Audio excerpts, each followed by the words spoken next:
आज हम ब्रिटिश संविधान के स्रोतों पर चर्चा करेंगे। ब्रिटिश संविधान दुनिया का एक अनोखा संविधान है। इसके स्रोत, क्योंकि ये लिखित नहीं है, इसके स्रोत अनेक जगह से हमें देखने को मिलते हैं कि जहाँ लिखित संविधान होता है वहाँ संविधान सभा द्वारा एक निश्चित समय में निर्मित किया जाता है, उसे उस देश के संविधान का स्रोत माना जा सकता है। ब्रिटिश संविधान अनेक परंपराओं, परिनियमों, न्यायिक निर्णयों आदि से मिलकर बना है। इन्हें ही संविधान का स्रोत कहा जाता है। ब्रिटिश संविधान के स्रोतों को हम दो भागों में बांटते हैं, लिखित और अलिखित। लिखित स्रोत वो हैं जैसे अधिकार पत्र, संसद द्वारा पारित अधिनियम, न्यायिक निर्णय या संविधान पर लिखी गई टीकाएँ आदि। अलिखित स्रोतों में हम सामान्य विधि और संवैधानिक परंपराएं या रूढ़ियों को लेते हैं। अब हम इसके विस्तार से अपन बात करते हैं ब्रिटिश संविधान के स्रोतों की। तो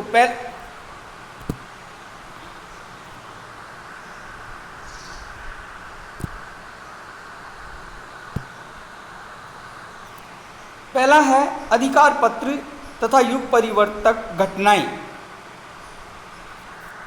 अधिकार पत्र तथा युग परिवर्तक घटनाएं जैसे मैग्ना कार्टा 1215 में, अधिकारों की याचिका 1628, अधिकारों का बिल 1689, सेटलमेंट एक्ट 1701, संसदीय अधिनियम 1911 व 1949, भारतीय स्वतंत्रता अधिनियम 1947 आदि।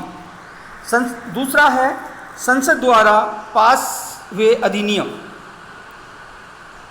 1967, 1984, 1918 और 1929 में पास किए हुए सुधार अधिनियम, ये संसद के द्वारा पास किए गए हैं। इसी तरह एब्डिकेशन एक्ट 1936 तथा मिनिस्टर्स ऑफ क्राउन एक्ट 1937 इस श्रेणी में आते हैं। तीसरे स्रोत में हम न्यायिक निर्णय को लेते हैं। न्यायिक निर्णय वह हैं न्यायाधीशों के निर्णयों द्वारा अनेक संविधानों तथा संसदीय कानूनों और अधिकार पत्रों की व्याख्या की गई है और उनका क्षेत्र एवं परिसीमाएं समझाई गई हैं। जैसे ब्रुसेल केस में जूरी की स्वतंत्रता की स्थापना हुई। दूसरा उदाहरण हावल केस है जिसमें न्यायाधीशों की स्वतंत्रता की गारंटी दी गई है। चौथा स्रोत ब्रिटिश संविधान पर टीकाएं कि ब्रिटिश संवैधानिक कानूनों पर लिखी गई पुस्तकें, उनको टीकाएं कहते हैं। जैसे एनसन द्वारा लिखित पुस्तक law and custom of the constitution, S कर्न द्वारा लिखित पार्लियामेंट्री प्रैक्टिस, बेजहार्ट द्वारा लिखित इंग्लिश कॉन्स्टिट्यूशन। ये सारी पुस्तकें हमें ब्रिटेन के संविधान के बारे में जानकारी देती हैं। पांचवा स्रोत है सामान्य विधि। मुनरो लिखता है कि सामान्य विधि से तात्पर्य उन वैधानिक नियमों से है जो संसद के प्रयत्नों के बिना ही उत्पन्न हो गए हैं और जिन्होंने समय के बीतने पर समस्त देश में मान्यता प्राप्त कर ली है। साधारण कानून लोगों के रीति रिवाजों पर आधारित हैं और वे कभी भी सम्राट अथवा उसकी संसद द्वारा नहीं बनाए गए हैं। उन कानूनों को न्यायाधीशों ने समय समय पर लागू किया है। न्यायाधीशों के निर्णयों द्वारा निरंतर उनका विकास हुआ है। इंग्लैंड के लोगों को भाषण देने, संस्थाएं बनाने और जूरी के द्वारा फौजदारी मुकदमों को तय करने का अधिकार कॉमन लॉ यानी कि सामान्य विधि पर ही आधारित हैं।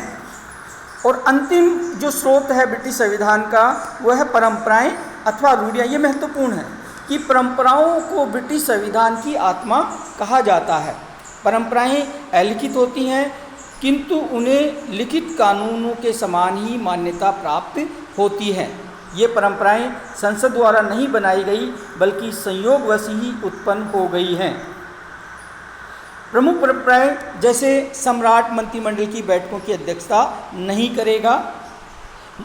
कॉमन सभा में बहुमत दल का नेता प्रधानमंत्री बनेगा। और जैसे कॉमन सभा का अध्यक्ष अपने चुनाव के बाद राजनीतिक दलों से अवकाश ले लेगा। इस तरह से ब्रिटिश संविधान के हम स्रोतों की चर्चा की। आगे की क्लास में हम ब्रिटेन के संविधान का जो महत्व है, उसका स्वरूप है, उस पर हम चर्चा करेंगे। धन्यवाद।